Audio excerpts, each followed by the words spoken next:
Today we are going to discuss about another landmark, important, beautiful structure of Shimla. It is Chapsley Estate. Chapsley Estate is sitting on Elysium Hill and it is one of the oldest and historic estate in Shimla. The blooming flowers, thick veins, oppressive greenery, multicolored butterflies, busy honeybees, fragrance in the air, countless chirping birds make you feel as if there is nothing like this in Shimla. But this estate was also a seat of power, a witness to historic decisions by the British rulers of India. Let us start from the beginning. Dr. Blake, a surgeon working in East India Company in Calcutta, built this estate in 1830 for using it as a residence during his retreat to Shimla. It was made in the local Dhajji style, comprising mud, grit and wood with brick powder and everything plastered with lime. But adjoining Chapsley Estate sat the residence of the then Governor General. The house was called Auckland House. Lord Auckland, Governor General of British India or East India Company during 1836, lived during his summer sojourn to Shimla in this very place called Auckland House. He found his accommodation, which was Auckland House, to be insufficient, small and not accommodative enough.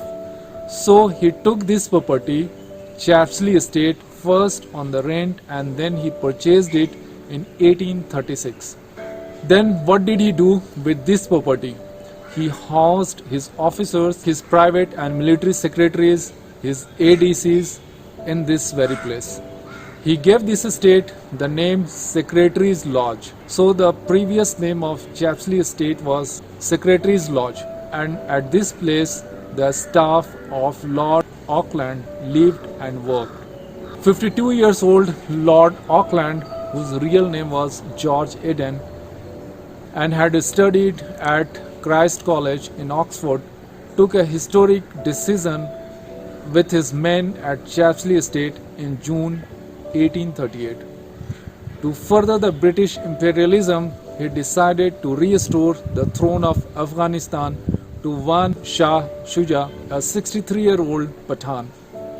Shah Shuja was overthrown from power by his predecessor Mahmud Shah in 1809. Shuja ousted from his impregnable Bala Hisar High Fort, which was a kind of big fort in Kabul, spent his time in prison at Attock, now in West Punjab and Kashmir, and stayed most of his time in exile at Lahore. Auckland signed a treaty with the representative and ambassadors of Maharaja Ranjit Singh of Punjab and Shah Shuja to crown the latter as a king. He told Shah Shuja that he needed not to worry, he needed not to wander like a refugee anymore. He should get ready to rule his old kingdom. He should be ready to wear a crown again. The British forces would go with him to Kabul and make him a king again. With this agreement, Lord Auckland issued Shimla Manifesto, which was actually a declaration of First Anglo-Afghanistan War from this very place, which was then called Secretary's Lodge, or now we call Chapsley Estate. The day was October 1, 1838. Then at that time, Dost Muhammad Khan, a 45-year-old ethnic Pashtun, ruled Afghanistan. The British forces, along with the men of Maharaja Ranjit Singh, invaded Kabul. They dislodged Dost Muhammad from his palace. Now Shah Shuja became the king of Afghanistan. But the war to crown Shah Shuja as a king ended in 1842 with a disastrous consequence for the British. The Afghanistan hated Shah Shuja imposed by the British on them because Shah Shuja was out of the state for more than 30 years and they did not know him or recognize him. So they got rid of him by killing him in April 1842. Then Dost Muhammad Khan, the exiled king, trotted back to Kabul city to claim the throne of Afghanistan and he became a ruler of the place again. Coming back to Chapsley Estate, the latter Governor Generals of East India Company continued to use it as Secretary's Lodge. Lord Ellen Barrow signed a peace with Afghanistan on October 1, 1842 in this very place. Later, Chapsley Estate was purchased by one General Peter Innes of Bengal Army in 1848 and he was the person who gave this place name of Chapsley Estate. Thereafter, the house changed hands every few years and served as the residence of powerful, rich and famous men, including that of Sir Courtney Elbert, the man who drafted the controversial Elbert Bill in 1883. The bill provided that a European could not be tried by an Indian judge.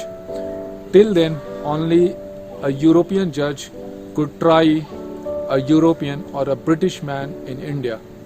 The British in India decried this bill, they cried foul, they told the government that this was not acceptable.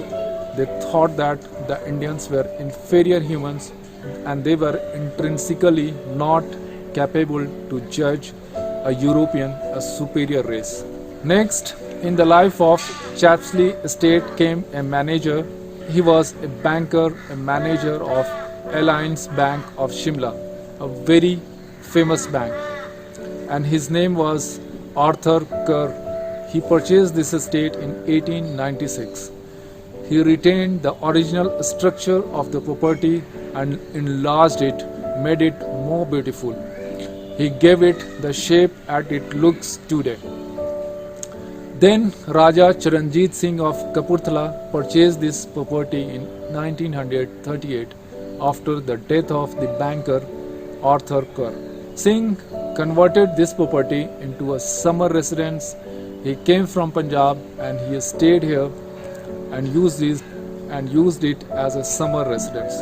The family of Raja Charanjit Singh now owns this property. The family started a school from here for the children in the year 1973 and called the school Chapsley School, which is a very important school in Shimla. Students can study in this school up to 12th standard.